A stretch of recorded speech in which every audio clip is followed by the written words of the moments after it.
প্রিয় শিক্ষার্থী, সাইরাম এক্সক্লুসিভ চ্যানেলে তোমাদের স্বাগতম।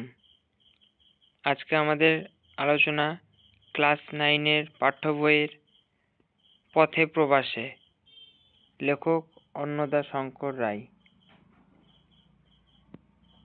এটা একটু ভালো করে দেখবে।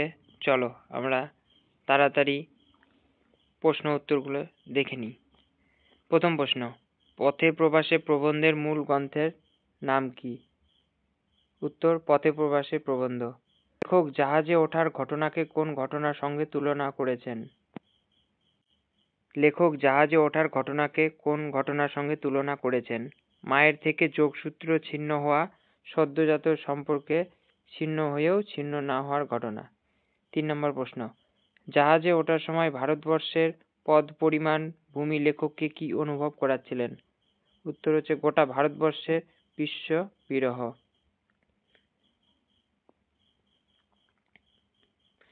4 নম্বর প্রশ্ন, প্রিয়জনের সামান্য স্পর্শ কি অনুভব করিয়ে দেয়? প্রিয়জনের সকল দেহের সম্পূর্ণ স্পর্শ অনুভব করিয়ে দেয়। 5 নম্বর প্রশ্ন, জাহাজে উঠে বম্বে দেখতে কেমন? সুন্দর ও করুণ। মানচিত্রে কাকে ভারতবর্ষ ও আফ্রিকার মাঝে গোষ্পদের মতো দেখাতো? উত্তর হচ্ছে আরব সাগর।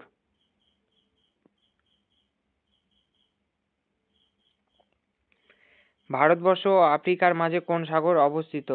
উত্তর হচ্ছে আরব সাগর।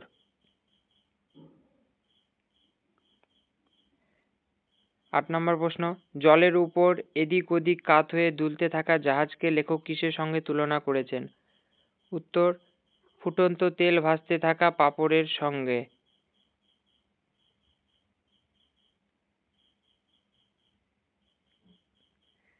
প্রথম দিকে কতদিন লেখক আচ্ছন্নের মতো দিন কাটিয়েছিল? উত্তর, 3 দিন। হরবল্লভ কি ভাবেন? মরার পর দুর্গা নাম করে আর কি অর্থহীন। ক্যাবিনে কারা খাবার দিয়ে যায়? Cabin steward. 12 নম্বর প্রশ্ন, কোন ঋতুতে লেখক লন্ডনের উদ্দেশ্যে যাত্রা করেছিলেন? উত্তর হচ্ছে বর্ষা ঋতুতে। ক্যাবিনে বসে কোন ভাবনা লেখকদের মাথায় আসতো? মরণ হলেই বাঁচি এবং মরতে আরও দেরি ও মরতে নেই। 14 নম্বর প্রশ্ন, রবীন্দ্রনাথের কোন বইয়ের উল্লেখ আলোচ্য প্রবন্ধে আছে? চয়নিকা। Very important question. ক্যাবিনের বন্দিদশায় লেখকদের কি ইচ্ছা করত? উত্তর, চুপি চুপি করে পড়ে থাকতে এবং আকাশ পাতাল ভাবতে। 16 নম্বর প্রশ্ন, সদ্য দুঃখখাত কোন কোন লন্ডন যাত্রী কি সংকল্প করেছিলেন? এডেনে নেমে দেশে ফিরে যাওয়ার সংকল্প। এডেন থেকে কিভাবে ভারতবর্ষে ফিরতে হয়? সমুদ্র পথে ফিরতে হয়। পরবর্তী প্রশ্ন, 18 নম্বর, লেখকদের কাছে সমুদ্রপীড়া কখন বাসি হয়েছিল? আরব সাগরের পর লোহিত সাগরে চলার সময়।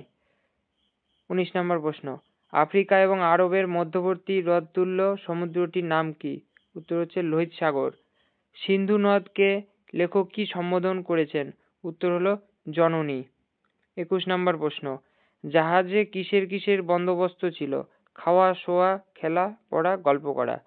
লোহিত সাগরের পর কোন সাগরে জাহাজ চলেছিল?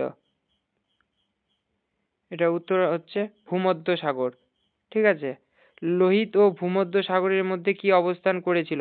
সুয়েজ যোজক। সুয়েজ যোজকের ঘটকালিতে কি ঘটেছিল? এশিয়া ও আফ্রিকার মধ্যেকার যোগাযোগ সহজ হয়েছিল। পরবর্তী প্রশ্ন, 25 নম্বর, লেখকের মতে ভূমধ্য সাগর ও লোহিত সাগরের মধ্যে ব্যবধান কত? বহু সহস্র মাইল। সুয়েজ ক্যানাল কে তৈরি করেন? লেসে। সুয়েজ ক্যানাল কিভাবে তৈরি করা হয়েছিল? ভূমধ্য ও লোহিত সাগরের মধ্যকার ভূখণ্ডে অবস্থিত হ্রদগুলির পরস্পর সংযুক্ত করে। পরবর্তী 28 নম্বর প্রশ্ন। 28 নম্বর প্রশ্ন বলেছে, সুয়েজ ক্যানালের পরিকল্পনাটি প্রথম কারা হজ ক্যানালের পরিকল্পনাটি? এটার উত্তর হচ্ছে মিশরীয় রাজারা। সুয়েজ ক্যানাল তৈরিতে কত সময় লেগেছিল? বিংশ শতাব্দীর 2/3। চলো পরবর্তী প্রশ্ন, 30 নম্বর, লেসেক্স লেখক কি বিশেষণ দিয়েছেন? উত্তর হলো বিশ্বকর্মা। লেসেপ কোন দেশের অধিবাসী? ফরাসি দেশের অধিবাসী। সুয়েজ ক্যানালটির চেহারা কেমন? ভারতবর্ষের যে কোনো ছোট নদীর মতো অপ্রশস্ত। 33 নম্বর প্রশ্ন, সুয়েজ ক্যানালে কতগুলি জাহাজ পাশাপাশি চলতে পারে? উত্তর হলো 2টি। পরবর্তী 34 নম্বর প্রশ্ন, কেনাল যেখানে হ্রদে পড়েছে সেই স্থানের চেহারাটি কেমন? উত্তর হলো প্রশস্ত। শুরু থেকে শেষ পর্যন্ত কেনালের পরিবেশন কেমন? একটি দিকে নানা রকম গাছ যত্ন করে লাগানো ও রক্ষিত এবং অপরের দিকে ধুধু করা মাঠ, এছাড়া দুদিকের পাথরের পাহাড়। পরবর্তী 36 নম্বর প্রশ্ন, কেনালের কোন দিকে পাথরের পাহাড় বেশি? উত্তর হলো মিশরীয় দিকে। সুয়েজ ক্যানাল ও ভূমধ্যসাগরের মিলনস্থল গড়ে ওঠে কোন শহরটির নাম? উত্তর হলো পোর্ট সৈয়দ। পরবর্তী প্রশ্ন 38 নাম্বার, পোর্ট সৈয়দের বাড়িঘর ও রাস্তাঘাটে কোন দেশের প্রভাব আছে? উত্তর হলো ফরাসি। পোর্ট সৈয়দের রাস্তায় কোন দিক ধরে চলতে হয়? ডান দিক ধরে। পোর্ট সৈয়দের কাফেতে কোথায় বসে খেতে হয়? উত্তর হলো ফুটপাতে। পরবর্তী 41 নম্বর প্রশ্ন, কোথায় তীর্থের কাকের সংখ্যা অসংখ্য? পোর্ট সৈয়দে। পোর্ট সৈয়দে কোন দেশের অঙ্গ? উত্তর হলো মিশর। মিশরকে কোন প্রকার দেশের আখ্যা দেওয়া হয়? উত্তর হলো স্বাধীন দেশ। ইউরোপের প্রতি মিশরীয়দের মনোভাব কেমন? অপরিচয়ের ভীতিহীন ও অতি পরিচয়ের অবজ্ঞাহীন। পরবর্তী 45 নম্বর প্রশ্ন, মিশরীয়দের সমাজ ও রাষ্ট্রে কি সঞ্চারিত হয়েছে? ইউরোপের স্বাধীন মনোবৃত্তি। পরবর্তী 46 নম্বর প্রশ্ন, ভূমধ্যসাগরের কোন সুনাম আছে? উত্তর হলো শান্তশিষ্ট। ভূমধ্যসাগরের প্রসঙ্গে লেখক কোন ইংরেজি প্রবাদ ব্যবহার করেছেন? উত্তর হলো honesty is the best policy. Port Syed থেকে মার্সেলস পর্যন্ত জলপথে কোন কোন প্রাকৃতিক দৃশ্য দেখা যায়? উত্তর হলো জলের দৃশ্য, পাহাড়ের সারি ও স্ট্রম্বলি ক্রয় আগ্নেয়গিরির অগ্নুৎপাত। পরবর্তী প্রশ্ন 49, ভূমধ্যসাগরের সেরা বন্দর ও ফরাসিদের দ্বিতীয় বড় শহরের নাম কি? উত্তর হলো মার্সেলস। পরবর্তী 50 নম্বর প্রশ্ন, ফরাসিদের বন্দে মাতরমকে কে কি বলা হয়েছে? উত্তর হলো লা মার্সেলিয়াস। লা মার্সেলি এর জন্ম কোথায়? মার্সেলসে। মার্সেলস কাদের প্রিয় ভূমি? ফরাসি সহজিয়া কবিদের। পরবর্তী 53 নম্বর প্রশ্ন,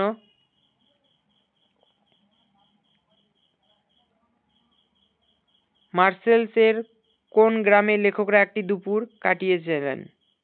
ব্যান্ডোলে। পাহাড়ের উপর থেকে মার্সেলসকে দেখতে কেমন? সমুদ্ররূপী সাপ দ্বারা স্বাদ বাড়ানো।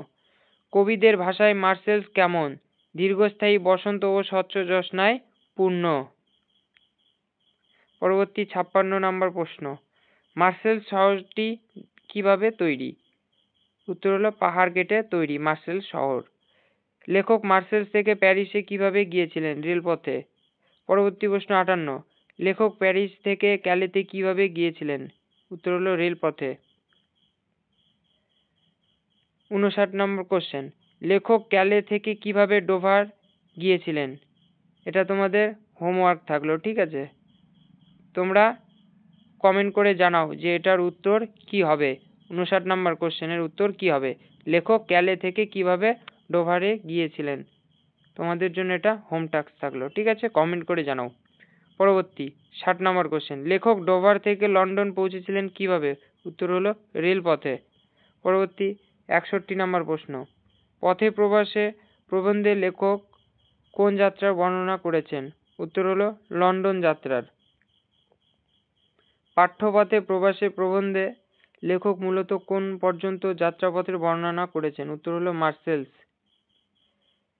63 নম্বর প্রশ্ন, মেসিনা প্রণালী কোথায় অবস্থিত?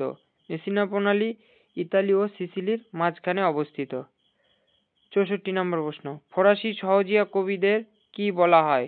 বলতো ততক্ষণে কি বলা হয় ফরাসি সহজিয়া কবিদের? ট্রামবাদুর বলা হয়। ঠিক আছে। প্রভিন্স শব্দের অর্থ কি? প্রভিন্স শব্দের অর্থ হলো প্রদেশ বা নির্দিষ্ট কার্যক্ষেত্র। পরবর্তী 66 নম্বর প্রশ্ন, পথে প্রবাসে প্রবন্ধটি কোন মূল প্রবন্ধের নির্বাচিত অংশ? উত্তর হলো পথে প্রবাসের নামক মূল প্রবন্ধের নির্বাচিত অংশ। আজকের লাস্ট কোশ্চেন 67 নাম্বার, পাঠ্যপথে প্রবাসে প্রবন্ধাংশের শেষে কিসের চিত্র অঙ্কিত আছে? উত্তর হলো পথে প্রবাসে মূল গ্রন্থটির প্রথম সংস্করণ প্রচ্ছেদ। তো বন্ধুরা এবং প্রিয় শিক্ষার্থীরা, আজকে তোমাদের এই যে 67টি এমসিকিউ করানো হলো, তো তোমাদের কেমন লাগলো? যদি ভালো লেগে থাকে চ্যানেলটিকে সাবস্ক্রাইব করে রাখবে এবং বেল আইকনটিকে অন করে রাখবে, যাতে তোমরা প্রতি মুহূর্তে এরকম আপডেট পেতে থাকো। ততক্ষণে তোমরা ভালো থেকো, সুস্থ থেকো।